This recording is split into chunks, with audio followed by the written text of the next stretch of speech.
Hi friends, welcome to my channel. ఈరోజు నేను మీకు 2023లో విడుదలైన మమ్మీస్ అనే యానిమేషన్ మూవీని ఎక్స్ప్లెయిన్ చేయబోతున్నా. మీరు గనక నా ఛానల్ని చూడటం ఇదే ఫస్ట్ టైం అయితే ప్లీజ్ సబ్స్క్రైబ్ చేసి పక్కనే ఉన్న బెల్ ఐకాన్ని రింగ్ చేయండి. ఓపెన్ చేస్తే ఏషియంట్ ఈజిప్ట్ ని చూపిస్తారు. ఆ టైంలో చారియట్ రేస్, అదేనండి గుర్రపు పందాలు బాగా ఫేమస్ అన్నమాట. వేరు ప్రాంతాలకు చెందిన చాలా మంది ఈ రేస్ లో పాల్గొంటారు.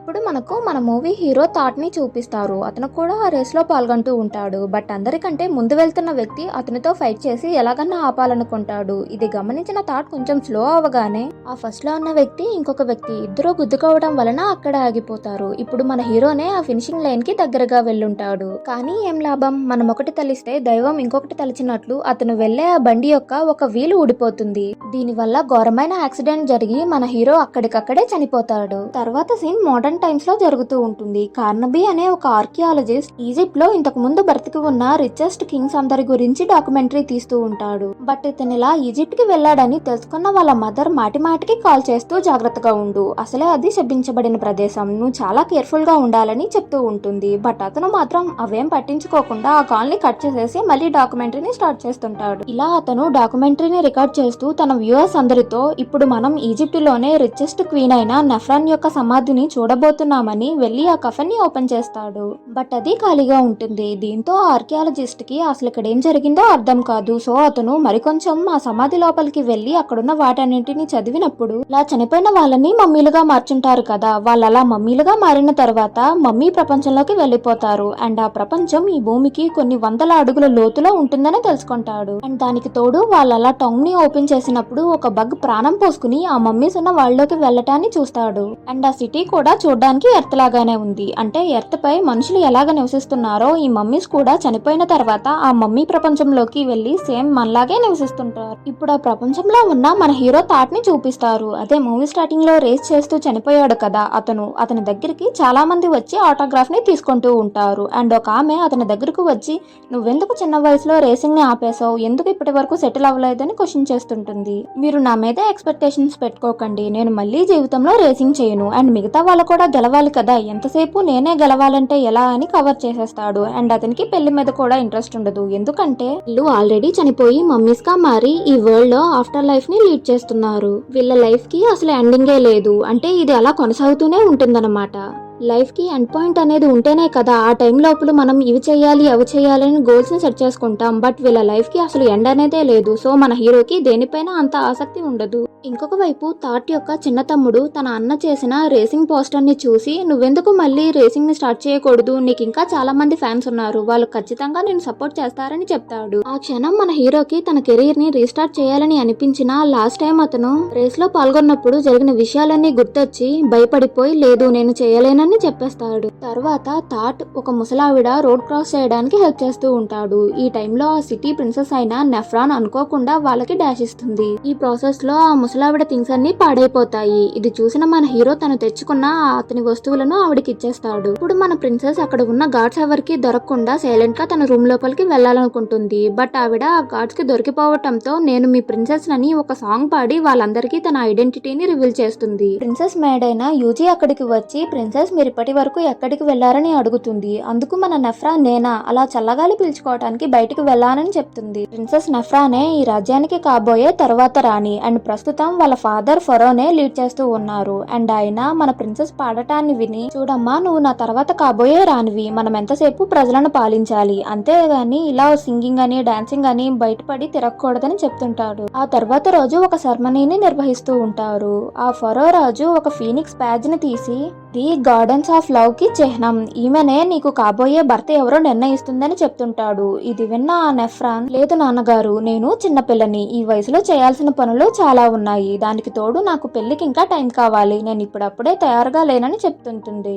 ఇది విన్న ఆ రాజు లేదు తల్లి, నువ్వు కాబోయే క్వీన్ కి చాలా బాధ్యతలు ఉంటాయి, అందులో పెళ్లి ఒక్కటి, నువ్వేం కంగారు పడకు, ఈ ప్రేమ దేవత నీకు తగిన వరుణ్ణి వెతుకుతుందని చెప్తుంటాడు. వీళ్ళిలా మాట్లాడుకుంటూ ఉండగానే వాళ్ళు అరేంజ్ చేసిన స్టార్ గేట్ అనేది ఓపెన్ అవుతుంది. అండ్ దీని ప్రభావంతో ఆ ఫీనిక్స్ బ్యాడ్జ్ ఉంది కదా, అది ప్రాణం పోసుకుని రియల్ ఫీనిక్స్ లాగా మారి ఆ సిటీ మొత్తం తిరుగుతూ మన ప్రిన్సెస్ కి తగిన హస్బెండ్ ఎవరా అని వెతుకుతూ ఉంటుంది. అక్కడి వాళ్ళంతా కూడా అరే ఎంత అందంగా ఉందని ఆ ఫీనిక్స్ నే ఆశ్చర్యంగా చూస్తూ ఉంటారు. అది కూడా ఆ సిటీ మొత్తం తిరుగుతూ ఉన్నప్పుడు మన థాట్ యొక్క తమ్ముడు బూమరాంగ్ తో ఆడుకుంటూ ఉంటాడు. బట్ అది అనుకోకుండా వెళ్లి ఆ పక్షికి తగలటంతో అది వాళ్ళ ఇంట్లో పడిపోతుంది. దీనిని టెలిస్కోప్ ద్వారా దూరం నుంచి చూస్తున్న ఫరో యొక్క మంత్రి అతనే ఎన్నుకోబడిన వాడని చెప్పటంతో మన ఫరో కూడా మనుషుల్ని పంపించి థాట్ ని తన రాజభవంతికి తీసుకొని వస్తాడు. అతన్ని చూడగానే నెఫ్రాకి ఇతన్నే కదా లాస్ట్ టైం నేను ఢీకొట్టా అని అనుకుంటూ ఉంటుంది.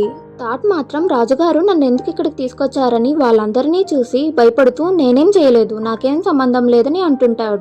సో వాళ్ళతనికి జరిగిందంతా చెప్పి నువ్వే ప్రిన్సెస్ కోసం ఎన్నుకోబడిన వాడివని అంటారు. బట్ ఇప్పుడు కూడా థాట్ దానికి ఒప్పుకోకుండా లేదండి నాకు చాలా పనులున్నాయి, పెళ్లి నాకు ఇష్టం లేదండి నేను చేసుకోండి అంటూ ఉంటాడు. అందుక మంత్రి ఏంటి అవునా సరే అయితే మరి బాగా ఆలోచించుకో, ఇది దేవుడి ఆజ్ఞ, ఒకవేళ నువ్వు దీన్ని పాటించకపోతే నీ కళ్ళని ఇంకా నాలుకని పీకేస్తారని చెప్పటంతో భయపడిన థాట్ ప్రిన్సెస్ ని పెళ్లి చేసుకోవడానికి ఓకే అంటాడు. ఇప్పుడు ఆ మంత్రి ఒక వాల్యుబుల్ రింగ్ ని థాట్ కి ఇచ్చి ఇది పెళ్లి రోజున నువ్వు యువరానికి పెట్టాలి, అప్పటి వరకు దీన్ని నువ్వే జాగ్రత్తగా చూసుకోవాలి, ఇది నీ బాధ్యత, ఒకవేళ ఇది ఎక్కడైనా మిస్ అయిందనుకో తర్వాత నీకు జరగబోయేది ఎవరు ఊహించరేలని చెప్తాడు. తర్వాత సీన్ లో మన థాట్ ఇంకా నెఫ్రా ఒకరి గురించి ఒకరు తెలుసుకోవడానికి మాట్లాడుతూ ఉంటారు. మన థాట్ చాలా కష్టపడిన తర్వాత లాస్ట్ కి ఎలాగైతేనే మన నెఫ్రాతో కాన్వర్సేషన్ ని బిల్డ్ చేస్తాడు. బట్ ఆమె మాత్రం అతనంటే ఇష్టం లేనట్టే బిహేవ్ చేస్తుంటుంది. ఇది గమనించిన దీంతో థాట్ కి ఒక విషయం అర్థమవుతుంది. అదేంటంటే నెఫ్రా అందరి ప్రిన్సెస్ లాగా చాలా క్వైట్ గా పొలైట్ గా ఉండే అమ్మాయి కాదని, అండ్ ఆమెతో నువ్వు అసలు నా టైపే కాదు, అండ్ నీ కోసమే ఎన్నాళ్ళు నేను పెళ్లి చేసుకోకుండా ఉండిపోయానంటే నేనే నమ్మలేకపోతున్నా అని అంటుంటాడు. తర్వాత సీన్ లో నైట్ అయిపోయి ఉంటుంది. అండ్ మన ప్రపంచంలో లాగా నైట్ అంటే చీకటి పడ్డం కాదు, కేవలం రాత్రి సమయం అంతే. వీళ్ళ వరల్డ్ లో అసలు చీకటి అనేదే ఉండదు. అండ్ ఆ సన్ కూడా ఎప్పుడూ ఉంటూనే ఉంటాడు. సో వీళ్ళు రాత్రి సమయం అయ్యేసరికి వాళ్ళ సిటీ చుట్టూరా పెద్ద పెద్ద పరదాలను కప్పుతారు. దీని వల్ల లోపల ఉన్న సిటీ లైట్ లేకపోవటంతో చీకటి పడుతుంది. నైట్ థాట్ కూడా వాళ్ళు ఇచ్చిన ఆ రింగ్ ని తీసుకుని సేఫ్ గా పెట్టాలి, పెళ్లి రోజు వరకు దీన్ని జాగ్రత్తగా ఉంచుకోవాలి, ఒకవేళ ఇది పోతే నాకు చాలా ప్రమాదం అని బాధపడుతూ ఉంటాడు. బట్ వాళ్ళ చిన్న తమ్ముడు ఈ విషయాన్ని తెలుసుకొని మా అన్నయ్య క్వీన్ ని పెళ్లి చేసుకుంటే మేము రిచ్ ఫ్యామిలీ అయిపోతాము, ప్యాలెస్ లో ఉండొచ్చు, రిచ్ లైఫ్ ని ఎంజాయ్ చేయొచ్చని హ్యాపీగా ఫీల్ అవుతుంటాడు. అలా థాట్ వాళ్ళు ఇచ్చిన రింగ్ ని తను ట్రోఫీస్ ని పెట్టుకుని ఒక ప్లేస్ కి తీసుకుని వెళ్లి అక్కడ సేఫ్ గా ఉండే ఒక క్యాబినెట్ లో జాగ్రత్తగా దాచిపెడతాడు. వాళ్ళు వెళ్లిపోయిన కాసేపటికి అక్కడికి ఒక రోబోటిక్ రోవర్ అనేది వచ్చి ప్రతి దానిని వీడియో తీస్తూ ఉంటుంది. దీనిని రియల్ వరల్డ్ లో ఆర్కియాలజిస్ట్ ఉన్నాడు కదా క్యానబీ, వాళ్ళకి ఈ మాయా ప్రపంచం గురించి తెలిసిపోయింది కదా, సో ఒక రోవర్ ని పంపించి ప్రతి దానిని చూస్తుంటాడు. అండ్ ఇప్పుడు ఆ ఆర్కియాలజిస్ట్ కి ఒక కాల్ రావటంతో అతను ఎలా పక్కకి వెళ్ళాడో లేదో వాళ్ళ ఇద్దరు అసిస్టెంట్లు నేను ఆపరేట్ చేస్తానంటే నేను ఆపరేట్ చేస్తానని కొట్టుకుంటూ ఉంటారు. వాళ్ళలా ఇష్టానుసారంగా బటన్స్ ప్రెస్ చేయడం వలన ఆ రోవర్ కూడా గిరగిరా తిరుగుతూ థాట్ ప్లేస్ అంతటిని నాశనం చేసేస్తుంది.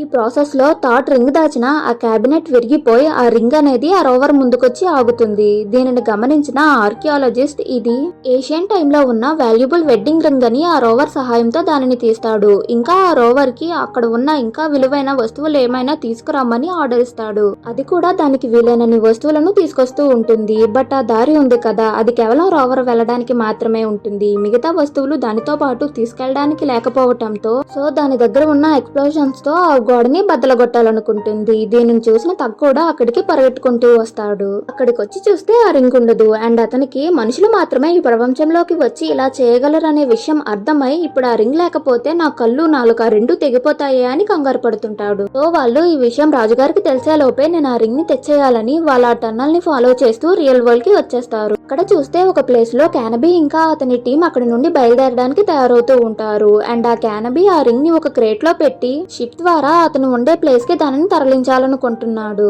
అండ్ ఎవరూ చూడని టైంలో ఆ క్రేట్ ని ఉంచిన వెహికల్ లోకి థాట్ ఇంకా తన బ్రదర్ కూడా దాక్కుంటారు. అక్కడికి వెళ్లి వెతికితే ఎక్కడా వాళ్ళకి ఆ రింగ్ కనిపించదు. అక్కడి వాళ్ళు వాళ్ళ దగ్గరికి వస్తున్నట్లు సౌండ్ వినిపించటంతో వాళ్ళు కూడా వేరొక క్రేట్ లోకి వెళ్లి దాక్కుంటారు. ఇప్పుడు అక్కడికి ప్రిన్సెస్ నెఫ్రా కూడా వచ్చింటుంది. ఎందుకంటే ఆమె థాట్ తనని పెళ్లి చేసుకోవడం ఇష్టం లేక అక్కడి నుండి పారిపోయాడేమో అనుకుని తనని ఫాలో చేసుకుంటూనే ఇక్కడికి వచ్చింటుంది. అండ్ అతని తమ్ముడు లేదు మా అన్నయ్య రింగ్ పోగొట్టుకున్నాడు, దానిని తేవడం కోసమే ఇక్కడికి వచ్చాడని నోరు జారుతాడు. ఇది విన్న నెఫ్రాన్ కానీ మన నెఫ్రా మాత్రం ఏంటి ఆ రింగ్ పోయిందా, మరీ మంచిది, ఇంక నువ్వు నన్ను పెళ్లి చేసుకోవాల్సిన అవసరం లేదని హ్యాపీగా ఫీల్ అవుతుంది. ఆ రాత్రి థాట్ కి అసలు నిద్ర పట్టదు. ఆ రింగ్ ని ఎలాగన్నా సంపాదించాలని ఆలోచిస్తూ ఉండుంటాడు. బట్ అతని తమ్ముడు ఇంకా ప్రిన్సెస్ కి మాత్రం ఏం పోయింది, వాళ్ళనేం చెయ్యరు కదా, సో వాళ్ళు గొరకపెట్టి మరీ నిద్రపోతుంటారు. అలా కొన్ని రోజులు ఆ షిప్ లో ప్రయాణించిన తర్వాత వాళ్ళు లాస్ట్ కి లండన్ చేరుకుంటారు. ఇప్పుడు ఆ క్యానబీకి వాళ్ళ మదర్ కాల్ చేసి, మర్చిపోయావా, ఈ రోజు నువ్వు ఒక స్టేజ్ ప్లే ని ఏర్పాటు చేసావు కదా, నువ్వు అక్కడికి వెళ్ళాలని గుర్తు చేస్తుంది. సో అతను అవునవును నిజమే కదా అని కంగారు పడుతూ అక్కడికి వెళ్తాడు. సో ప్రిన్సెస్, థాట్ ఇంకా తన చిన్న తమ్ముడు వాళ్ళ ముగ్గురు ఆ కార్ లోనే దాక్కుని వాళ్ళతో పాటు వెళ్తారు. వాళ్ళు కార్ దిగిన వెంటనే అక్కడున్న రిపోర్టర్స్ క్యానబీ రాసిన బుక్ లోని క్యారెక్టర్స్ ఇలానే ఉంటాయి కదా అని వాళ్ళని ఫోటో తీస్తుంటారు.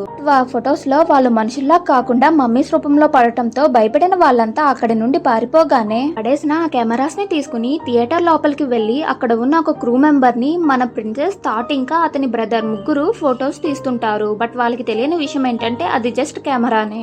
ఇప్పుడు ఆ క్రూ మెంబర్, మీరెవరో నాకు తెలుసు, పదండి పదండి అని వాళ్ళను బ్యాక్ స్టేజ్ కి తీసుకుని వెళ్లి ఆ థియేటర్ లో డ్రామా ప్లే చేసే వాళ్ళు కూడా సేమ్ వీళ్ళలాగా డ్రెస్అప్ అయి ఉండటంతో వీళ్ళని వాళ్ళతో కలిపేస్తాడు. వీళ్ళు కూడా ఆ గ్రూప్ తో కలిపి స్టేజ్ మీదకి వెళ్ళుంటారు. చుట్టూ ఉన్న వాళ్ళంతా నీట్ గా పాడుతూ డాన్స్ చేస్తూ ఉంటే మన నెఫ్రాకి ఇంకా థాట్ కి మాత్రం అక్కడ ఏం జరుగుతుందో అర్థం కాదు. కాసేపటికి నెఫ్రా అక్కడ జరుగుతున్న సీన్ ని అర్థం చేసుకుని తను కూడా మిగతా సింగర్స్ తో పాడుతూ అక్కడ ఒక ఆమె దగ్గర ఉన్న ఆ రింగ్ ని తీసుకుంటుంది. అండ్ ఆమె గొంతు విన్న అక్కడ ఆడియన్స్ అంతా చాలా హ్యాపీగా ఫీల్ అవుతారు. అరే ఆ వాయిస్ ఎంత బాగుందని అనుకుంటూ ఉంటారు. వాళ్ళ ఆ రింగ్ ని తీసుకుని నైస్ గా అక్కడి నుండి జారుకుంటారు. ఈమెలో ఉన్న స్పెషల్ టాలెంట్ ని చూసి థాట్ ఆమెతో ప్రేమలో పడిపోతాడు. అండ్ ఆ షోని చూసిన క్యానబీ కూడా ఈమె రియల్ ప్రిన్సెస్ కదా, ఈమెను పట్టుకుని ఎలాగన్నా బోల్డంత డబ్బు సంపాదించాలని వాళ్ళు వెళ్తున్న క్యాబ్ ని ఫాలో చేస్తుంటాడు.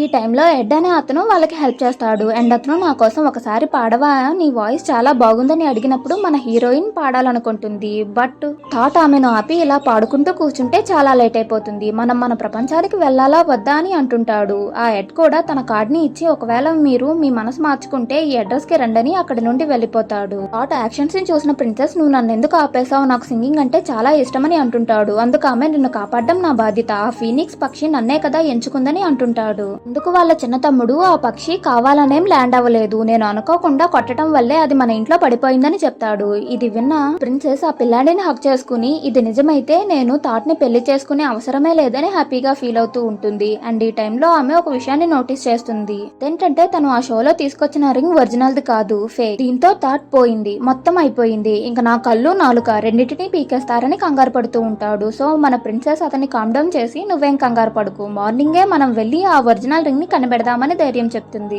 వాళ్ళు ఆ నైట్ కి ఉండటానికి ఎడ్ యొక్క ఇంటికి వెళ్తారు. అతను కూడా హ్యాపీగా వాళ్ళని ఇన్వైట్ చేస్తారు. ఆ నైట్ మన ప్రిన్సెస్ గురక పెడుతూ పడుకుంటుంది. దీని వల్ల నిద్ర పట్టని థాట్ బయటకు వచ్చి, నాకు ప్రిన్సెస్ అంటే ఇష్టం, ఆమె తెలివితేటలు, ధైర్య సాహసాలు వీటన్నిటినీ నేను ఇష్టపడతా, బట్ ఒకటే భయం, అదేంటంటే ఆమె పడుకునేటప్పుడు చాలా భయంకరంగా గురక పెడుతుందని కామెడీ చేస్తుంది. ఇటువైపు క్యానబీ ఈజిప్ట్ మమ్మీకి చెందిన కొన్ని సింబల్స్ అన్నిటినీ చూసి లాస్ట్ కి అది ప్రిన్సెస్ నెఫ్రాకి చెందిన ఉంగరమని అర్థం చేసుకుంటాడు. అండ్ లివింగ్ మమ్మీస్ అనేవి రియల్ గా ఉన్నాయని హ్యాపీగా ఫీల్ అవుతాడు. అండ్ అతను గర్వంగా వాళ్ళ మదర్ కి ఈ విషయం చెప్పి, తొందరలోనే నీ కొడుకు పేరు ప్రపంచ దేశాలన్నిటిలో మారిమోగిపోతుందని అంటూ ఉంటాడు. ఇటువైపు ఎడ్, నువ్వు నా కోసం లైవ్ స్ట్రీమ్ లో పాడాలని మన ప్రిన్సెస్ ని ఒప్పిస్తాడు. అండ్ వాళ్ళకి కావలసిన బట్టలు అవన్నీ కొని ఇచ్చిన తర్వాత లైవ్ స్ట్రీమ్ ని ఏర్పాటు చేసి, థాట్ కి ఇది నచ్చదు, ఇక్కడ నుండి వెళ్ళిపోదామన్నా మన ప్రిన్సెస్ కి సింగింగ్ అంటే ఇష్టం కాబట్టి తనను అర్థం చేసుకుని ఎంకరేజ్ చేస్తాడు. ఆమె కూడా లైవ్ స్ట్రీమ్ లో పాడుతుంది. ఆమె వాయిస్ చాలా బాగుండటంతో కొన్ని నిమిషాల్లోనే కొన్ని మిలియన్ వ్యూస్ వస్తుంటాయి. ఈ లైవ్ ని క్యానబీ కూడా చూసుంటాడు.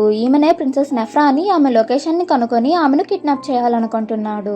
ఆ లైవ్ కంప్లీట్ అయ్యాక మన ప్రిన్సెస్ నా కల నిజమైందని హ్యాపీగా ఫీల్ అవుతూ ఉంటుంది. బట్ థాట్ మాత్రం ఆ రింగ్ ఇంకా దొరకలేదని సాడ్ గా ఫీల్ అయ్యి అక్కడి నుండి వెళ్తుంటాడు. ఈ టైంలో ఆ క్యానబీ యొక్క అసిస్టెంట్స్ ఆమెను మత్తు ఉన్న ఇంజెక్షన్ తో షూట్ చేస్తారు. దీని వల్ల ఆమె స్పృహ కోల్పోగానే ఆమెను అక్కడి నుండి తీసుకెళ్తూ ఉంటారు. ఇప్పుడు థాట్ కి సగం నిద్రలో ఉండగా మెలకు వచ్చి చూస్తే అప్పటికే మన ప్రిన్సెస్ ని వాళ్ళు కిడ్నాప్ చేసి తీసుకెళ్లిపోతూ ఉంటారు. అతను కూడా ఆ కారు వెనకాల వెళ్లాలనుకుంటారు కానీ అప్పటికే అది లేట్ అయిపోతుంది. ఇప్పుడు మన హీరో ఎడ్ తో గొడవ పడుతూ, నిజం చెప్పు, నువ్వు క్యానబీ టీమ్ లో ఒకటివి కదా, లేదా నువ్వేనా అతనికి ఇన్ఫర్మేషన్ ఇచ్చిందని అతన్ని తిట్టి దూరంగా ఉండమంటాడు. ఇప్పుడు ఆ క్యానబీ ఆమెను మ్యూజియం లో ఉంచి ఆమె ఒరిజినల్ ఐడెంటిటీని అందరికి చూపించాలనుకుంటాడు. అందుకోసం ఆ మ్యూజియం టికెట్స్ ని అందరికి అమ్ముతూ ఉంటాడు. మన హీరో కూడా అక్కడికి వెళ్లి చూస్తే వాళ్ళ ప్రపంచంలో మిస్ అయిన వస్తువులన్నీ ఈ మ్యూజియం లో ఉండుంటాయి. అండ్ ఒక పక్కన మన ప్రిన్సెస్ కూడా మళ్లించి ఉంటారు. ఆమెను కాపాడబోయి మన థాట్ కూడా మమ్మీ ఫామ్ లోకి మారిపోయి అక్కడే స్టక్ అయిపోతాడు. ఇటువైపు ఎడ్ ఇంకా మన థాట్ యొక్క చిన్న తమ్ముడు వెళ్ళిన వాళ్ళు ఎంతసేపటికి తిరిగి రారేంటని విసిగిపోయి మనమే వెళ్ళి వాళ్ళకి హెల్ప్ చేద్దామని అనుకుంటారు. సో వాళ్ళ ప్లాన్ ప్రకారం ఆ మ్యూజియం లో ఉన్న సెక్యూరిటీ కెమెరాస్ అన్నిటినీ బ్లాక్ చేసి ఫ్లాష్ లైట్ వల్ల మమ్మీలుగా మారిపోయిన నెఫ్రాన్ ఇంకా థాట్ ని విడిపించుకుని తీసుకొస్తుంటారు. దీనిని ఆర్కియాలజిస్ట్ చూడటం, మత్తున్న ఇంజెక్షన్ ని వాళ్ళపై ఫైర్ చేయటం, అదేమో అనుకోకుండా ఎడ్ కి తగిలి తను అక్కడే స్పృహ కోల్పోవటం.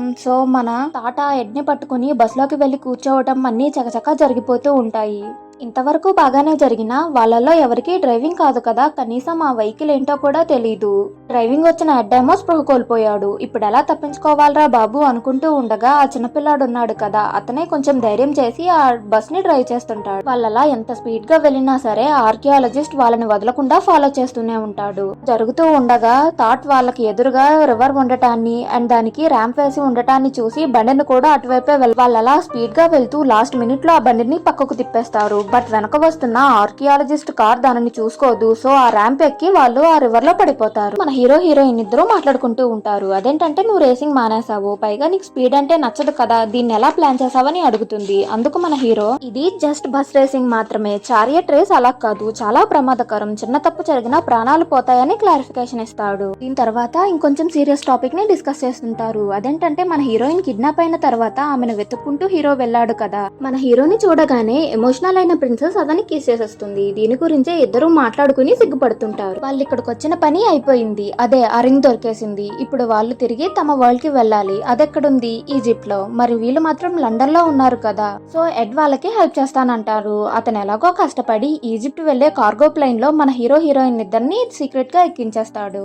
నీ ప్రాణాలకు తెగించి నన్ను కాపాడావు, నువ్వు చాలా ధైర్యవంతుడు అని పొగుడుతుంది. అందుకు మన థాట్ మాత్రం లేదు, నేనేమంతా ధైర్యవంతుడిని కాదు, నాకు ఆ యాక్సిడెంట్ అయ్యేటప్పటి నుంచి స్పీడ్ అంటే భయం, అందుకోసమే రేసింగ్ ని మానేసా అని అంటుంది. ఈ టైంలో ప్రిన్సెస్ అతనితో మాట్లాడి అతని కంఫర్ట్ చేస్తుంది. ఇలా వీళ్ళ ప్రపంచానికి రాగానే మన ప్రిన్సెస్ ని చూసిన ఆ ఫరో రాజు చాలా హ్యాపీగా ఫీల్ అవుతాడు. ఇంకొక వైపు మన థాట్ మాత్రం నేను ప్రిన్సెస్ కోసం ఎన్నుకోబడిన వాడిని కాదు, బై మిస్టేక్ గా ఆ ఫీనిక్స్ నన్ను సెలెక్ట్ చేసిందని బాధపడుతూనే నేను ప్రిన్సెస్ ని వదులుకోలేను, ఎందుకంటే ఆమెను నేను ప్రేమిస్తున్నా అని ఆలోచిస్తుంటాడు. ఇంతటితో మూవీ అయిపోయింది అనుకోకండి. కేవలం ఆ ఆర్కియాలజిస్ట్ వాటర్ లో పడిపోయాడంతే. అతనికి ఈ సీక్రెట్ ప్లేస్ తెలుసు కదా, సో పెద్ద బుల్డోజర్ ని తీసుకుని వచ్చి ఆ ప్లేస్ అంతటిని నాశనం చేయాలనుకుంటాడు. ఒక బయటి వ్యక్తి మన రాజ్యానికి వచ్చాడనే విషయం రాజుకి కూడా తెలుస్తుంది. అతను సైనికులతో యుద్ధానికి సిద్ధం కండని చెప్పేలోపే ఆర్కియాలజిస్ట్ బుల్డోజర్ తో ఏకంగా రాజు కోటలోకే వచ్చేసి మన రాజుని కిడ్నాప్ చేస్తాడు. ఇది చూసిన మన ప్రిన్సెస్ రాజుని సేవ్ చేయాలనుకుంటుంది. ఇదే విషయం హీరోకి కూడా తెలుస్తుంది. బట్ అతను ఆర్కియాలజిస్ట్ దగ్గరికి వెళ్లాలంటే వాళ్ళకున్న ఏకైక వెహికల్ గుర్రాలు మాత్రమే. హీరోకి స్పీడ్ అన్నా రేసింగ్ అన్నా గుర్రాలన్నా భయం కదా, సో అతను ఆలోచిస్తుంటాడు. ఇప్పుడు ఆ లిటిల్ బ్రదరే అతన్ని ఎంకరేజ్ చేసి యుద్ధానికి పంపిస్తాడు. ఇప్పుడు ఆ ఆర్కియాలజిస్ట్ మన హీరోయిన్ ని చంపేయాలనుకుంటాడు, ఎందుకంటే అతనికి కింగ్ అయిన ఫరోనే దొరికాడు కదా. ఇంకా లాస్ట్ మూమెంట్ లో మన హీరో అక్కడికి వచ్చి ప్రిన్సెస్ ని సేవ్ చేసేస్తాడు. అతని స్పీడ్ చూసి ప్రిన్సెస్ ఇంప్రెస్ అయిపోతుంది. వాళ్ళిద్దరూ కలిసి ఆ ఆర్కియాలజిస్ట్ ని ఫాలో చేస్తుంటారు. అతనేమో ఆ ఫరోని తీసుకుని అక్కడి నుండి వెళ్లిపోవాలని చూస్తుంటాడు. ఈ టైంలో మన హీరోకి లాస్ట్ లో జరిగినట్టుగానే ఇప్పుడు కూడా జరిగి యాక్సిడెంట్ అవుతుందేమోనని భయపడుతూ ఉన్నా ఎలాగన్నా సరే తన ప్రిన్సెస్ కి హెల్ప్ చేయాలని గట్టిగా డిసైడ్ అవుతాడు. అతను తన లైఫ్ ని రిస్క్ చేసి ఆర్కియాలజిస్ట్ ఉన్న బుల్డోజర్ పైకి దూకి అతనితో ఫైట్ చేస్తూ ఉంటాడు. ఈ టైంలో అనుకోకుండా ఫరో కూడా రిలీజ్ అయిపోతాడు. బట్ ఇప్పుడు వెళ్తున్న ఆ బుల్డోజర్ కి ఎదురుగా చాలా లోతున్న పెద్ద లోయ ఉంటుంది. దీనిని ప్రిన్సెస్ గమనిస్తుంది. ఇదే విషయాన్ని గమనించిన మన హీరో కూడా యువరాణిని దూరంగా తోసేసి తను ఆర్కియాలజిస్ట్ తో సహా ఆ లోయలో పడిపోతాడు. ఆ ఆర్కియాలజిస్ట్ మనిషి కదా, సో ఆ లోయలో పడిపోగానే అతను చనిపోతాడు. బట్ మన హీరో ఇప్పటికే చనిపోయి తన ఆఫ్టర్ లైఫ్ ని లీడ్ చేస్తున్నాడు. ఇంకా అతనికి చావేలా ఉంటుంది. సో అతను సేఫ్ గా ఆ లోయ నుంచి బయటకు వచ్చి మన హీరోయిన్ కి ఆ రింగ్ పెడతాడు.